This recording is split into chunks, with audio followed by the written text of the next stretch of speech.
नमस्कार दोस्तों, स्वागत है आप सभी का आपका अपना यूट्यूब चैनल जीटीएम क्लासेस में। दोस्तों, आज के इस वीडियो में भौतिकी विज्ञान का 30 ऐसे काफ़ी महत्वपूर्ण ऑब्जेक्टिव क्वेश्चन लेकर आए हैं जो आपका परीक्षा में 10 बार से भी ज़्यादा बार पूछा गया है। ठीक है, और 2022 बोर्ड एग्जाम में भी दोस्तों ये प्रश्न 100% पूछा जाएगा ही जाएगा, ये मेरा दोस्तों गारंटी है। ठीक है, जो प्रश्न दोस्तों 10 बार से भी ज़्यादा बार आपके फाइनल बोर्ड परीक्षा में आया है, वो क्या 2022 बोर्ड एग्जाम में वो प्रश्न नहीं पूछा जाएगा?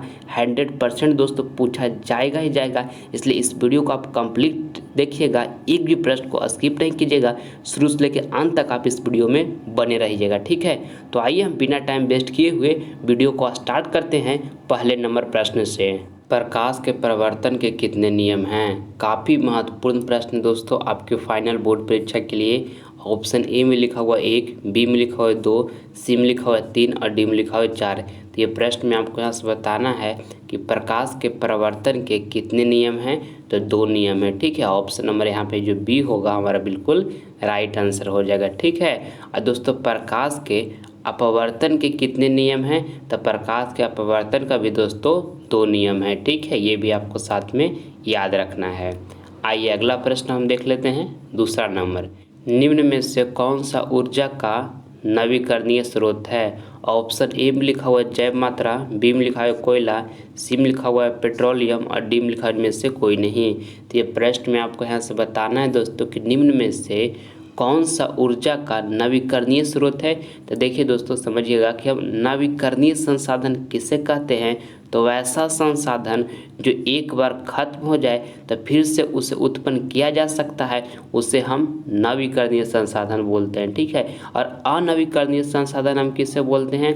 तो वैसा संसाधन जो एक बार खत्म हो जाए तो उसे फिर से उत्पन्न नहीं किया जा सकता है, उसे उत्पन्न करने में लाखों वर्ष करोड़ों वर्ष लग सकते हैं, उसे हम अनवीकरणीय संसाधन बोलते हैं। ठीक है, तो देखिए जैव मात्रा जो है दोस्तों ये अनवीकरणीय संसाधन है। ठीक है, कोयला भी दोस्तों अनवीकरणीय संसाधन है और पेट्रोलियम भी दोस्तों अनवीकरणीय संसाधन है। तो आपको ये प्रश्न में क्या बताना था कि निम्न में से कौन सा ऊर्जा का नवीकरणीय स्रोत है? तो इनमें से कोई नहीं है। ठीक है, ऑप्शन नंबर यहाँ पर जो डी होगा हमारा बिल्कुल राइट आंसर हो जाएगा। ठीक है, आइए अगला प्रश्न अब हम देख लेते हैं, तीसरा नंबर।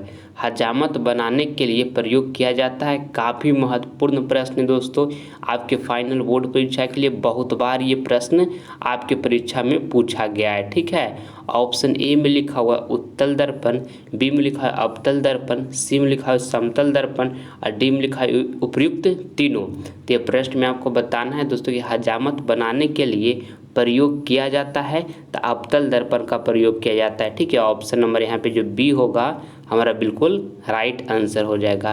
और दोस्तों डॉक्टर लोग रोगियों को गला दांत को इलाज करने के लिए कौन सा दर्पण का प्रयोग करते हैं? तो अवतल दर्पण का प्रयोग करते हैं। ठीक है, ये भी आपको साथ में ध्यान में रखना है। और दोस्तों मोटर कार के चालक के सामने कौन सा दर्पण लगा हुआ रहता है? तो उत्तल दर्पण लगा हुआ रहता है। ठीक है, इसको भी आपको साथ में याद रखना है। आइए नेक्स्ट प्रश्न हम देख लेते हैं, चौथा नंबर। इनमें से कौन सा दर्पण सूत्र है? ये भी प्रश्न आपके फाइनल बोर्ड परीक्षा के लिए काफ़ी महत्वपूर्ण है, बहुत बार बोर्ड परीक्षा में पूछा गया है। तो 1/b प्लस में 1/e इक्वल टू 1/f, ये दोस्तों हमारा दर्पण का सूत्र है। आपको इसको याद कर लेना है। आपको बताना था कि इनमें से कौन दर्पण का सूत्र है। तो 1/b प्लस में 1/u इक्वल टू में 1/f दोस्तों ये दर्पण का सूत्र है। और दोस्तों लेंस का सूत्र क्या होता है, तो इसको भी आप साथ में याद कर लीजिएगा। 1/b minus 1/u equal to में 1/f, ये दोस्तों लेंस का सूत्र होता है। ठीक है, इसको भी आपको क्या करना है, साथ में याद कर लेना है। लेंस का सूत्र क्या होता है? तो 1/b minus 1/u equal to में 1/f, ये दोस्तों लेंस का सूत्र होता है। ठीक, आइए अगला प्रश्न हम देख लेते हैं, 5वां नंबर। विभक्त वलय का उपयोग किस उपकरण में किया जाता है? ऑप्शन ए में लिखा हुआ है विद्युत मोटर, और बी में लिखा हुआ है विद्युत जनित्र, और सी में लिखा हुआ है अमीटर, और डी में लिखा हुआ है गैल्वेनोमीटर। तो ये प्रश्न में आपको यहाँ से बताना है दोस्तों कि विभक्त विलय का उपयोग किस उपकरण में किया जाता है, तो विद्युत मोटर में किया जाता है। ठीक है, विभक्त विलय का उपयोग। तो ऑप्शन नंबर यहाँ पे जो ए होगा हमारा बिल्कुल राइट आंसर हो जाएगा।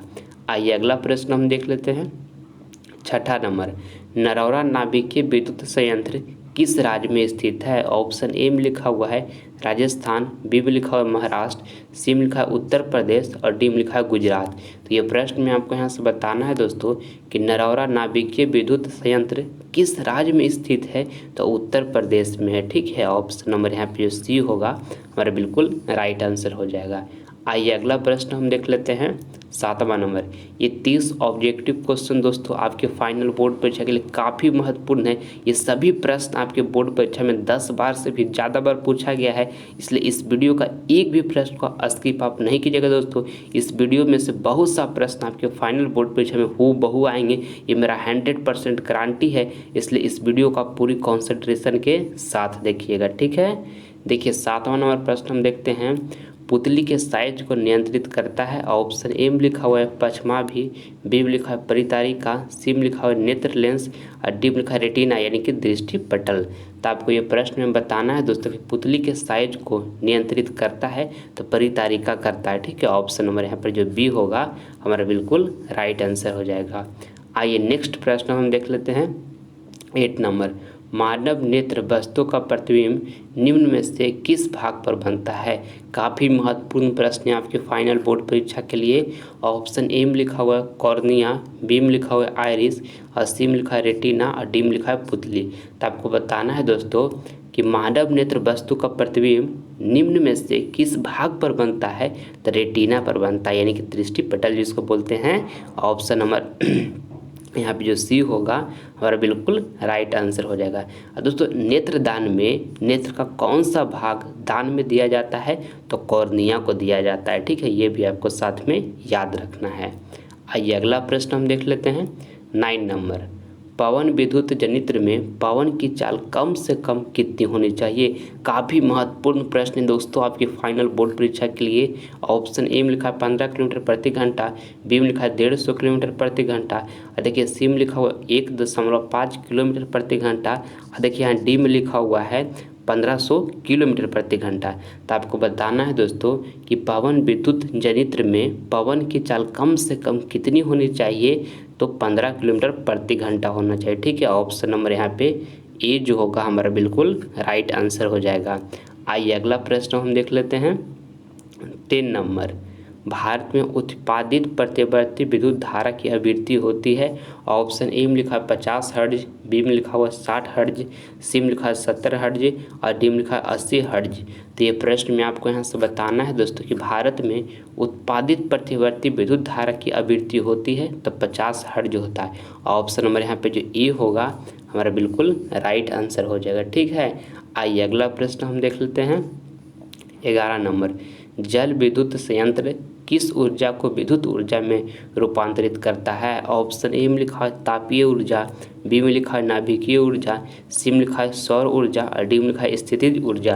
तो ये प्रश्न में आपको यहाँ से बताना है दोस्तों कि जल विद्युत संयंत्र किस ऊर्जा को विद्युत ऊर्जा में रूपांतरित करता है, तो स्थितिज ऊर्जा को करता है। ठीक है, ऑप्शन नंबर जो है डी होगा हमारा बिल्कुल राइट आंसर हो जाएगा।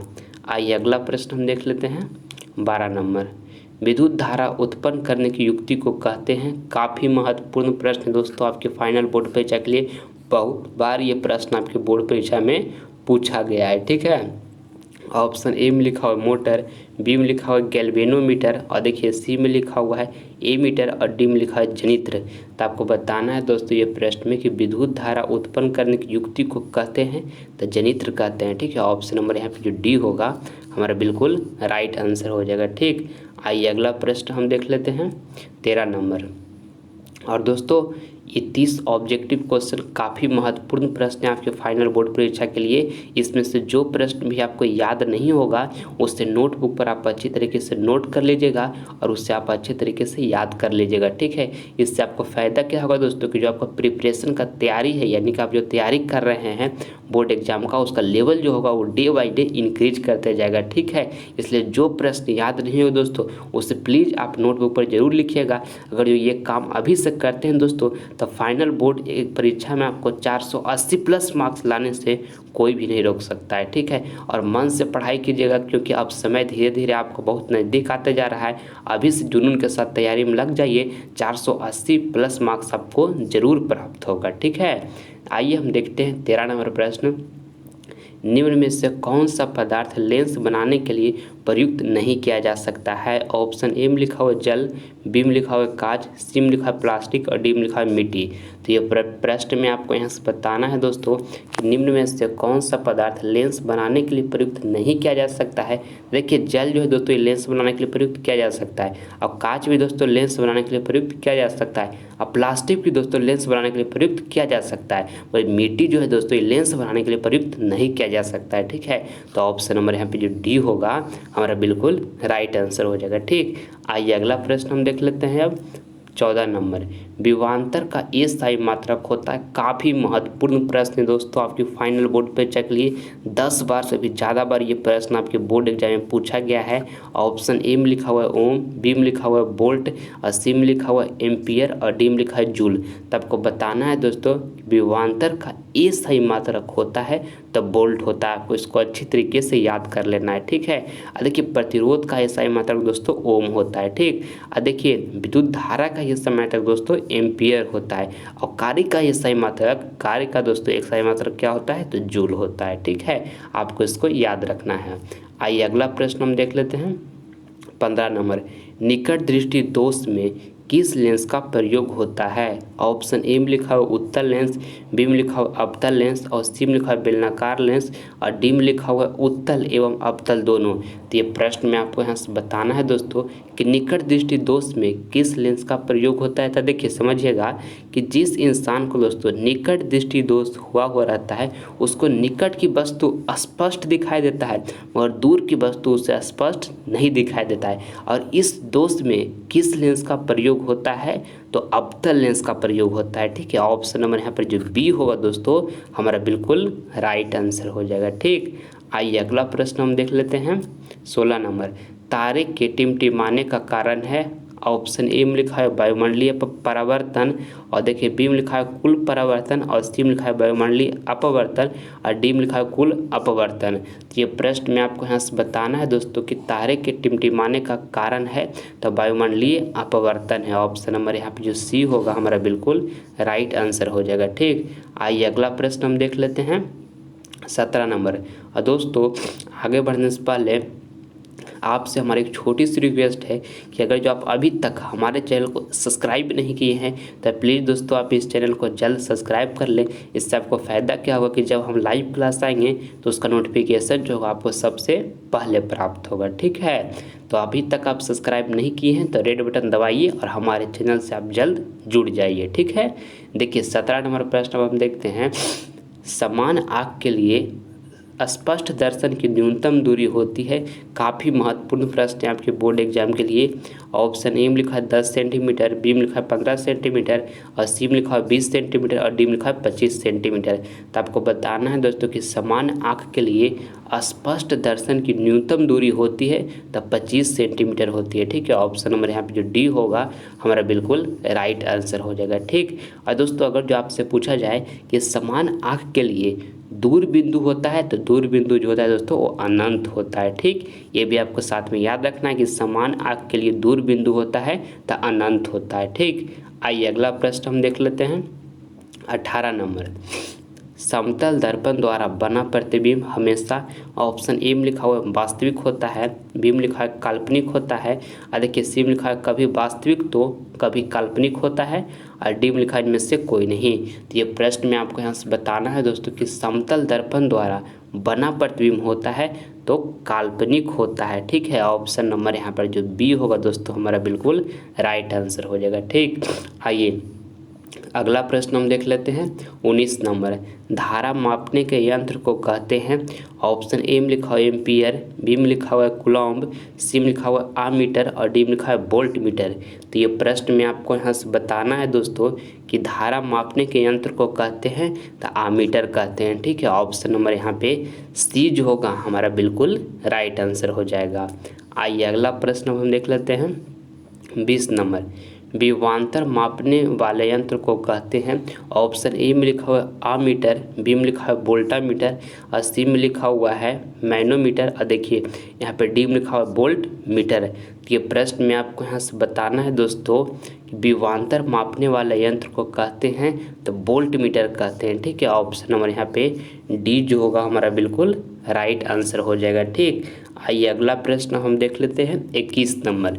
और दोस्तों अगर जो आप हमारे अदर सब्जेक्ट का वीडियो देखना चाहते हैं तो आप हमारे डिस्क्रिप्शन में जाइए। डिस्क्रिप्शन में दोस्तों सारा सब्जेक्ट का प्लेलिस्ट का आपको लिंक मिल जाएगा। उसमें हम जितना भी प्रश्न बताए हैं आपके फाइनल बोर्ड परीक्षा के लिए काफ़ी महत्वपूर्ण प्रश्न है दोस्तों। ठीक है, अगर जो आपको बोर्ड एग्जाम में 480 प्लस मार्क्स लाना है तो एक बार आप उसे ज़रूर देखें।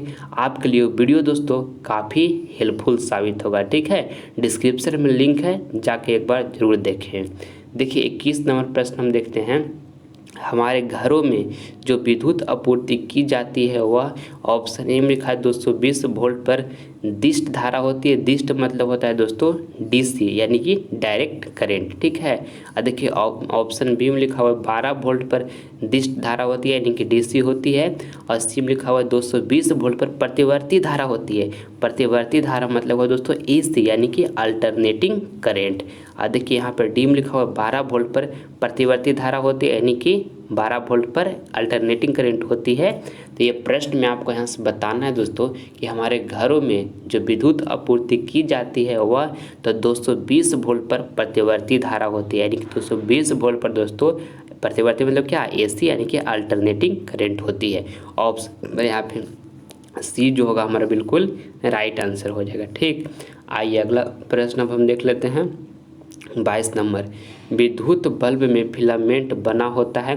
काफ़ी महत्वपूर्ण प्रश्न है दोस्तों आपके फाइनल बोर्ड परीक्षा के लिए। ऑप्शन ए में लिखा है तांबा के तार का, बी में लिखा हुआ है लोहे के तार का और सी में लिखा है एल्युमिनियम के तार का और डी में लिखा है टंगस्टन के तार का। तो ये प्रश्न में आपको यहाँ से बताना है दोस्तों कि विद्युत बल्ब में फिलामेंट बना होता है तो टंगस्टन के तार का बना होता है। ठीक है, ऑप्शन नंबर यहाँ पे जो डी होगा हमारा बिल्कुल राइट आंसर हो जाएगा।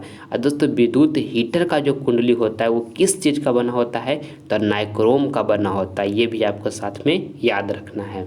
आइए अगला प्रश्न हम देख लेते हैं 23 नंबर। 1 किलोवाट बराबर होता है।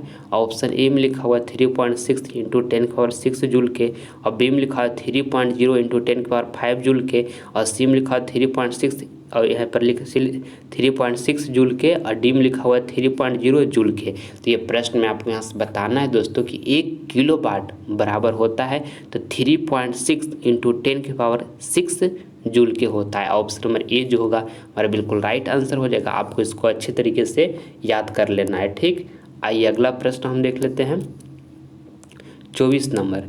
आमीटर को विद्युत परिपथ में कैसे जोड़ा जाता है। ऑप्शन ए में लिखा हुआ है समांतर क्रम में, बी में लिखा है श्रेणी क्रम में और सी में लिखा है दोनों में और डी में लिखा हुआ है इनमें से कोई नहीं।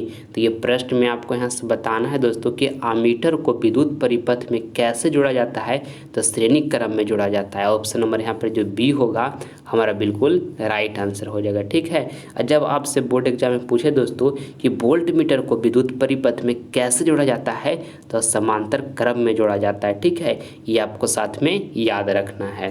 आइए अगला प्रश्न हम देख लेते हैं 25 नंबर। समतल दर्पण द्वारा प्रतिबिंब हमेशा दोस्तों ये प्रश्न को आपको हम ऊपर में यानी कि इससे पहले बताए हैं, इसका आंसर हम आपको नहीं बताएंगे, इसका जवाब आपको कमेंट बॉक्स में देना है। आपको क्या प्रश्न बताना है कि समतल दर्पण द्वारा बना प्रतिबिंब हमेशा कैसा होता है। चारों ऑप्शन में से जो ऑप्शन आपको सही लगेगा उसका जवाब हमारे आप कमेंट बॉक्स में जरूर दीजिएगा।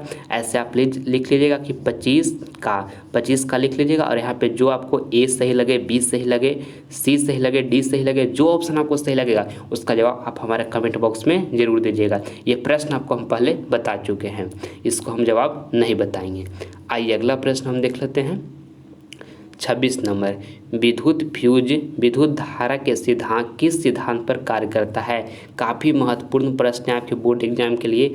ऑप्शन ए में लिखा है ऊष्मीय, बी में लिखा हुआ है चुंबकीय, सी में लिखा हुआ है रासायनिक, और डी में लिखा है इनमें से कोई नहीं। तो ये प्रश्न में आपको यहाँ से बताना है दोस्तों कि विद्युत फ्यूज विद्युत धारा के किस सिद्धांत पर कार्य करता है। तो ऊष्मीय सिद्धांत पर कार्य करता है। ऑप्शन नंबर यहाँ पे ए जो होगा हमारा बिल्कुल राइट आंसर हो जाएगा। ठीक, आइए अगला प्रश्न हम देख लेते हैं अब।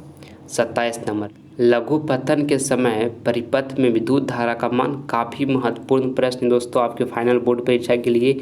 ऑप्शन ए में लिखा है बहुत कम हो जाता है, बी में लिखा है परिवर्तित नहीं होता है, सी में लिखा है बहुत अधिक बढ़ जाता है, और डी में लिखा है निरंतर परिवर्तित होते रहता है। तो आपको बताना ये प्रश्न दोस्तों कि लघु पतन के समय परिपथ में विद्युत धारा का मान तो बहुत अधिक बढ़ जाता है। ऑप्शन नंबर यहाँ पे सी जो होगा हमारा बिल्कुल राइट आंसर हो जाएगा। आइए अगला प्रश्न हम देख लेते हैं। 28 नंबर, किसी माध्यम के अपर्तनांक का मान होता है। काफ़ी महत्वपूर्ण प्रश्न दोस्तों आपके फाइनल बोर्ड परीक्षा के लिए।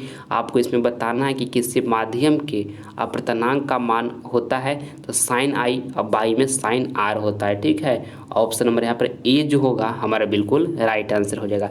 आपको इसको याद कर लेना है कि किसी माध्यम के अपर्तनांक का मान होता है तो साइन आई और बटा में साइन आर होता है। ठीक, आइए अगला प्रश्न हम देख लेते हैं। 29 नंबर, सभी जीव जंतुओं के लिए ऊर्जा का अंतिम स्रोत है।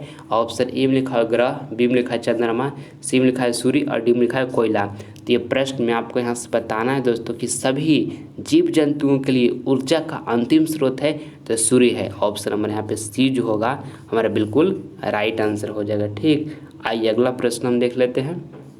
30 नंबर, सौर सेल बनाने के लिए किसका उपयोग किया जाता है। काफ़ी महत्वपूर्ण प्रश्न है दोस्तों आपके फाइनल बोर्ड परीक्षा के लिए। ऑप्शन ए में लिखा हुआ लोहा, बी में लिखा हुआ है चांदी, सी में लिखा हुआ है तांबा, और डी में लिखा हुआ है सिलिकॉन। तो आपको ये प्रश्न बताना है कि सौर सेल बनाने के लिए किसका उपयोग किया जाता है। तो सिलिकॉन का किया जाता है। ठीक है, ऑप्शन नंबर यहाँ पे डी जो होगा दोस्तों हमारा बिल्कुल राइट आंसर हो जाएगा। ठीक, आइए हम अगला प्रश्न देखते हैं। ये प्रश्न आपका HW का है। ये प्रश्न आपको होमवर्क में दिया जा रहा है। ठीक है, इसका जवाब आपको कहाँ देना है, कमेंट बॉक्स में देना है, जो ऑप्शन आपको सही लगेगा। ठीक, देखिए प्रश्न में आपको यहाँ से बताना है कि प्रकाश के किस वर्ण के लिए तरंगदैर्घ्य अधिकतम होता है। ऑप्शन ए में लिखा हुआ है लाल, बी में लिखा हुआ है पीला, सी में लिखा है बैगनी, और डी में लिखा हुआ है हरा। तो जो ऑप्शन इसमें आपको सही लगे दोस्तों उसका जवाब आप हमारे कमेंट बॉक्स में जरूर दीजिएगा। आपका कमेंट का हम प्रतीक्षा करेंगे। ठीक है, मैं उम्मीद करता हूं दोस्तों कि वीडियो आपको पसंद आया होगा। तो प्लीज़ आपसे लाइक करें और इस वीडियो को अपने दोस्तों में शेयर करें ताकि इस वीडियो के माध्यम से आपका दोस्त कुछ नॉलेज ग्रहण कर सके। ठीक है, और आप अभी तक हमारे चैनल पर नए हैं तो आप इसे सब्सक्राइब कर लें ताकि आने वाला वीडियो का जो नोटिफिकेशन होगा वो सबसे पहले आपको मिलेगा। मिलते हैं दोस्तों आपसे अगले वीडियो में। तब तक मन लगाकर पढ़ाई करते रहिए, समय को बर्बाद नहीं कीजिएगा। ठीक है, जय हिंद, जय भारत।